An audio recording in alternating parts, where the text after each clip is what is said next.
News with George.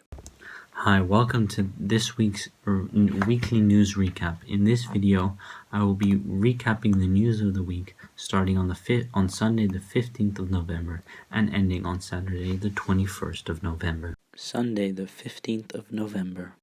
President Donald Trump on Sunday appeared to acknowledge for the first time that Joe Biden won the White House, but made it clear he would not concede.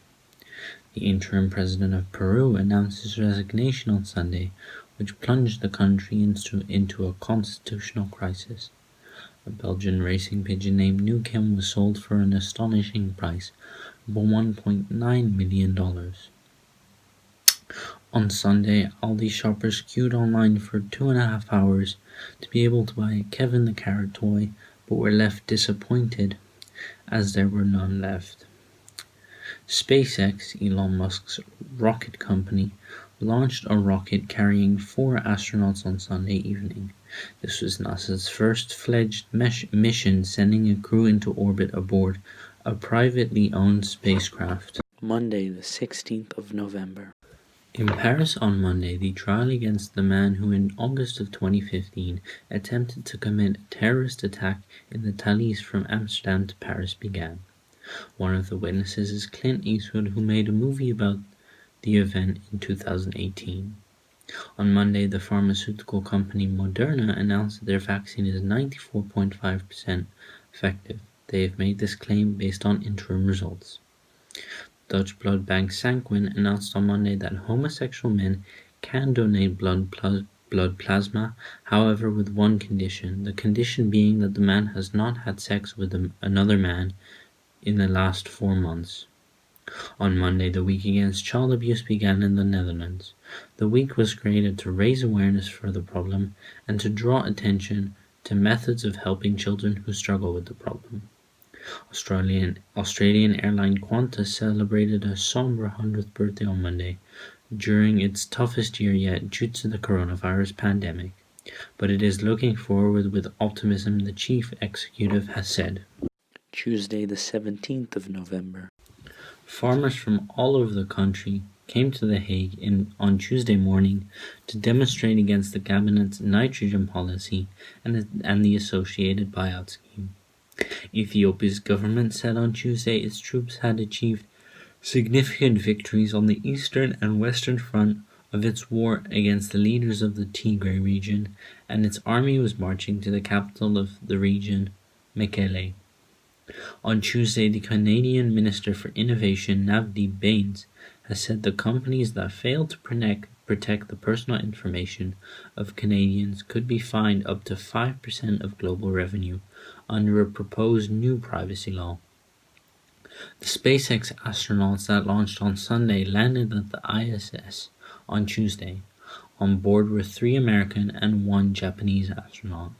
The International Space Station, which orbits the Earth at an altitude of 400 kilometers, will be their home for the next 6 months. The FIFA announced that the Club World Cup, which was originally planned for December, will be moved to February. It will be held from February 1st to February 11th in Doha, Qatar. Wednesday the 18th of November. On Wednesday, the hearings of directors of the Dutch tax authority started, in a case known as the Toeslagen affair, in which the tax authority unjustifiably claimed parents of children who went to daycare were involved in tax fraud. The BBC has announced that they will be investigating the interview Martin Bashir held with Princess Diana. They will be investigating the steps taken to obtain the interview, whether the steps were appropriate from the view and handling of the BBC 25 years ago, how much influence this had on Princess Diana to cooperate for the interview, what did the BBC know about evidence in 1995 and 1996, and how much did the BBC investigate the obtainment of the interview at that time. Thai protesters splashed paint, daubed graffiti, and sprayed water on the police HQ in Bangkok on Wednesday, a day after dozens were hurt by tear gas and water cannons in the worst violence in months of anti-government demonstrations. On Wednesday, President Donald Trump announced that he sacked the supervisor that makes sure the elections proceed in a fair way. Chris Krebs gave a highly careless statement about the recent presidential election, Trump said. That is why he has decided to fire him immediately. On Wednesday, Apple announced that they will be cutting their App Store fees as legal scrutiny intensifies. They announced on Wednesday that Apple will lower their commissions for in-app subscriptions and other purchases from the 30% rate that has been in effect since 2008 to 15%, which will be in effect from January 1st. Thursday, the 19th of November. On Thursday, Australia released a report detailing diverse war crimes which their military committed in Afghanistan.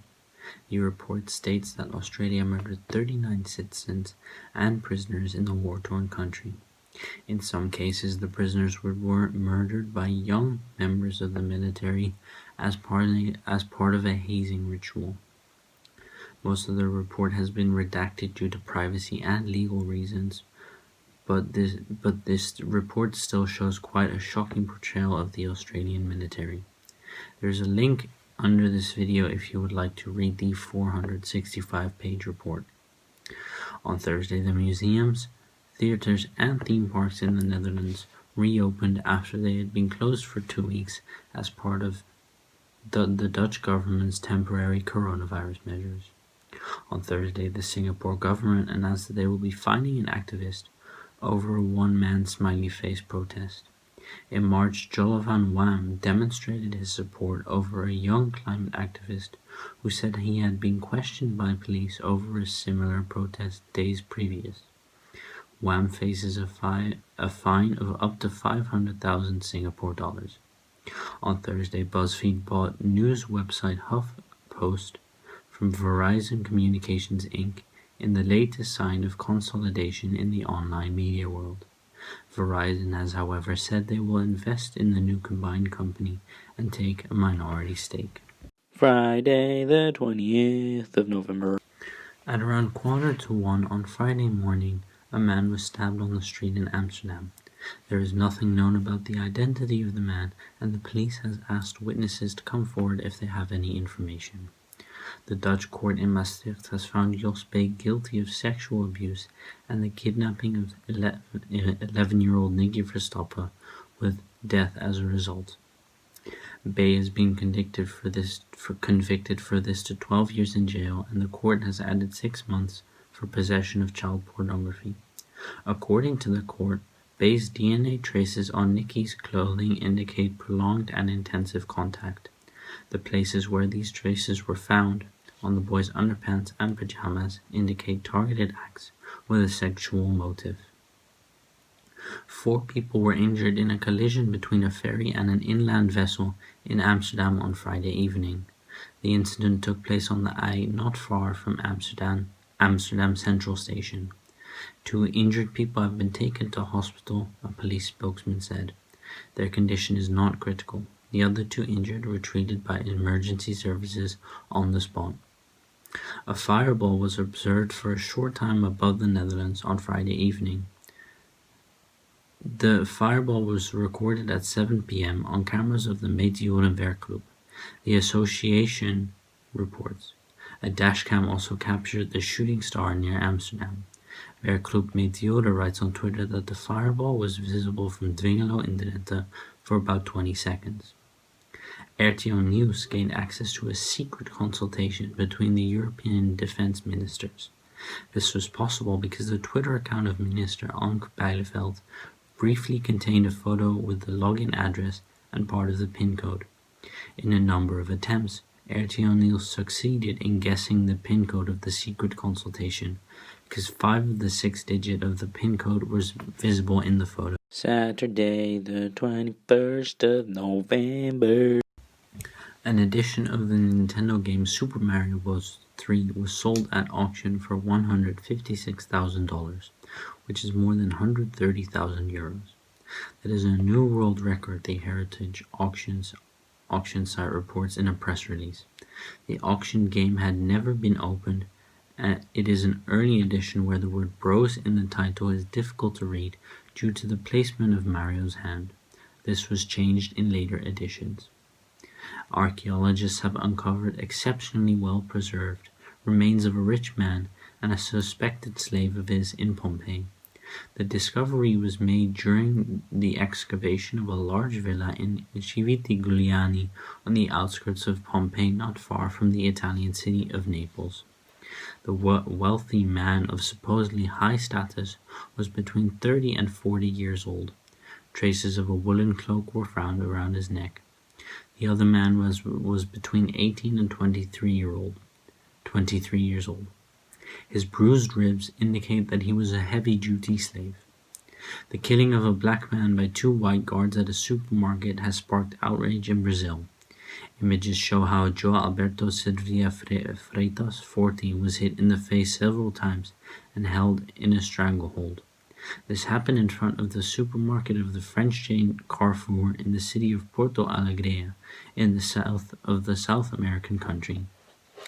With a parade of people dressed in dinosaur costumes to represent Thailand's establishment, high school students led a protest by thousands of people in Bangkok on Saturday with calls to bring down the government and reform the monarchy. Several rockets hit residential areas in the early rush hour in the Afghan capital Kabul on Saturday, killing at least 8 civilians and wounding 31, police officials have said. Hi, well that was it for this week's video. I hope you enjoyed and you are all caught up with the news of the week. I'll see you next week, and do not forget to subscribe and share this video. Bye bye.